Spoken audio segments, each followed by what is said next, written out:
How cool is this? Let's make it together. Hi, I'm Sarah, that wreath maker. Welcome to my YouTube channel. If you're new here, please hit that subscribe and like button. In today's video, we're gonna be making that amazing Halloween wreath. It is similar to the wreath we made together last week. This one, which is up in my videos right now and in my Etsy shop, but it's a little bit different. I wanted to do something more modern, but spooky. So let's get into it. Alrighty, so first you're going to need a metal hoop base. I got mine on Amazon. This is a 16 inch. You're gonna need a measuring tape, and then you're going to need a 14 inch grapevine. I'll explain what I did with that later. Floral wire, I use 26 gauge wire cutters, hot glue gun, hot glue sticks,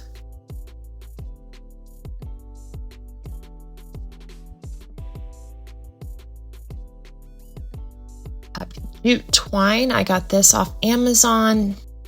Little black crow, got that off Amazon.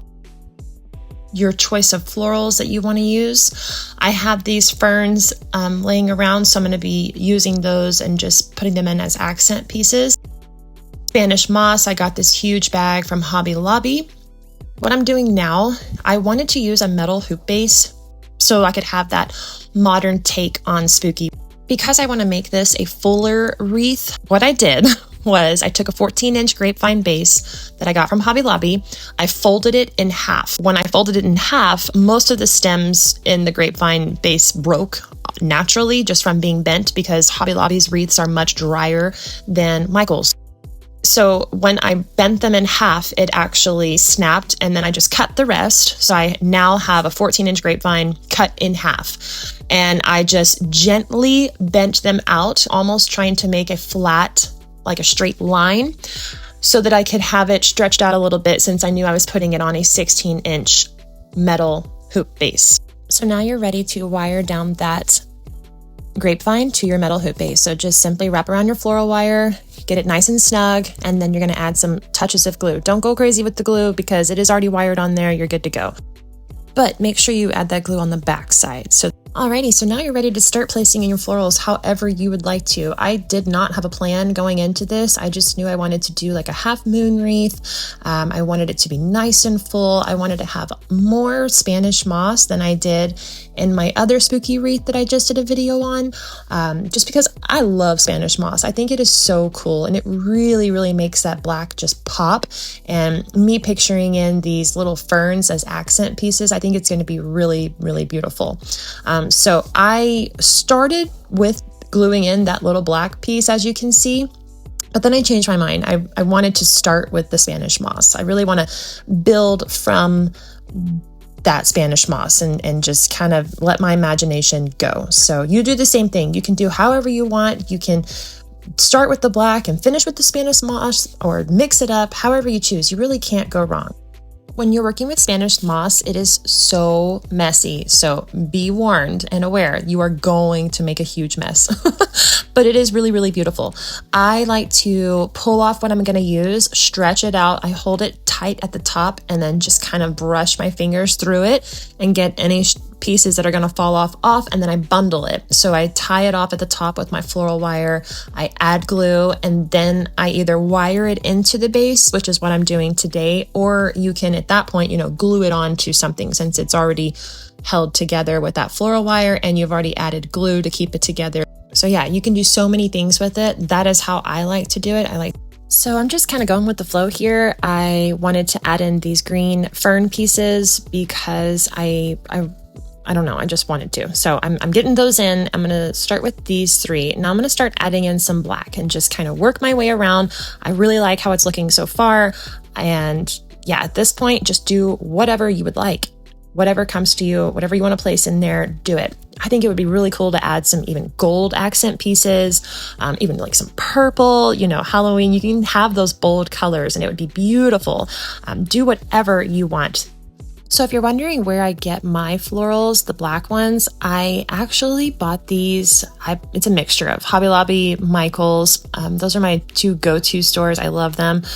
But this was actually greenery, and I got some matte black spray paint from Hobby Lobby. They also have it at Walmart, and I spray painted these pieces. And I did that because I do not like black florals. I just never, the quality is just not there. I feel like they look very plasticky, just not the look that I was going for. And maybe you like it, and that's great, but I wanted to see the green coming through the black. So that's why I chose to spray paint it, so that I could choose when it was at a level that I liked and the color that I wanted. And I really love how it came out. I wanted to see that greenery through, which is also helping me place in these green ferns and making them go and look aesthetically pleasing. They're not just like these random green pieces against solid black florals, because my florals have greenery coming through the black. It all blends together and gives it this natural, just gorgeous look that I'm so happy with.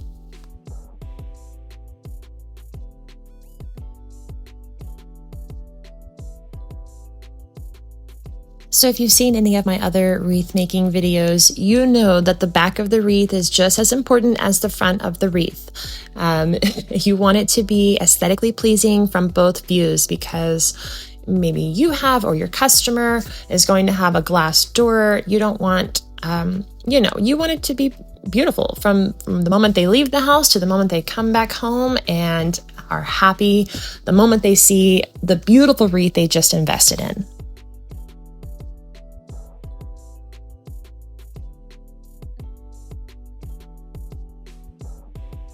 I am so loving how this is coming out. It really is beautiful. I know it's for Halloween and spooky, but it really is beautiful.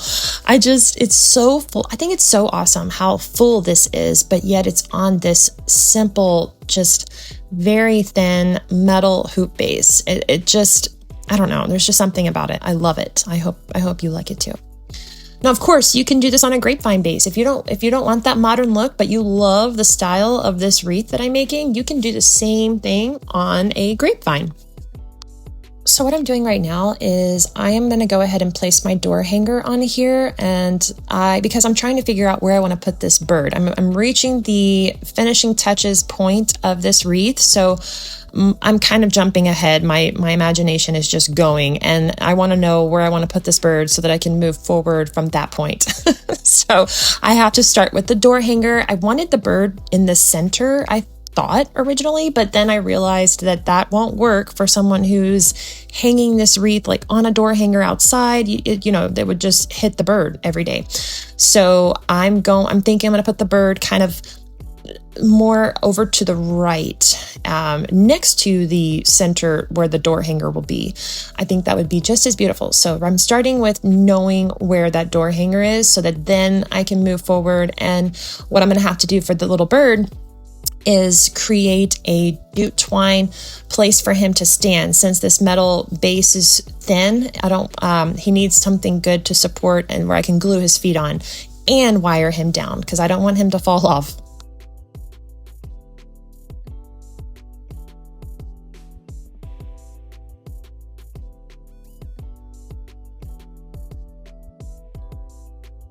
Now that I have my door hanger done, I'm going to go ahead and add in some of my finishing touches to the back side here. I don't want to see any of that grapevine. You don't want to scratch someone's wooden door. So I'm covering the base, I'm covering the metal hoop, and I don't want to see anything except for that natural Spanish moss.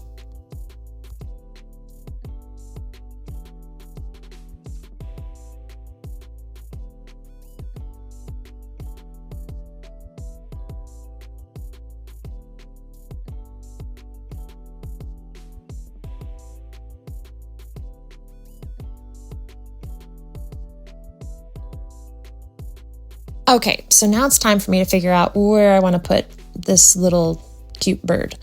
I'm thinking, okay, so here's the door hanger, and I want him right here. Yeah. Okay, so now I need to create something thicker for him to stand on. So I'm going to use my jute twine and get that going.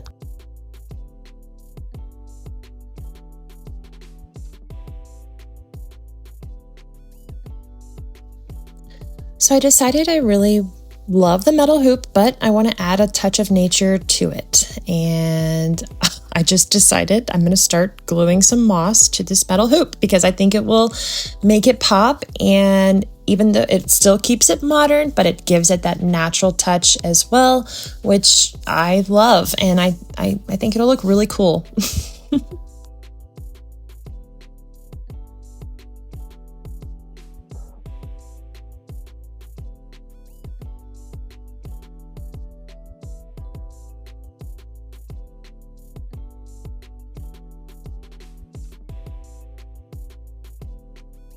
All right, so I'm loving it, loving everything about it. I'm seeing that I want more Spanish moss. I want it's missing something. So I'm gonna add some more Spanish moss and see if that fixes what is missing for me.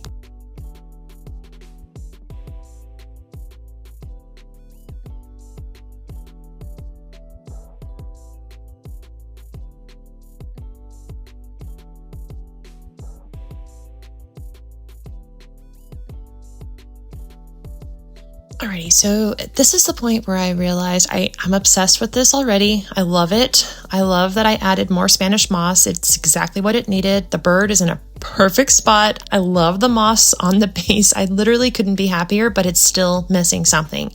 And it's missing a skeleton because it needs something sitting there in the center. I just can feel it in my bones. It needs a skeleton.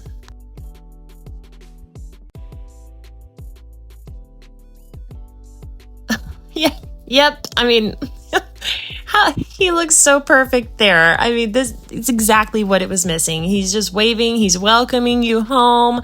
How cute is that? I just love this. Okay, I think I'm done. Let's take a look at this finished product. Let's do a white background and a black background. Oh my gosh. You guys. This is so amazing. I don't know which one I like more. I love this. I love that metal. This is so cool. I just love it. I hope you love it.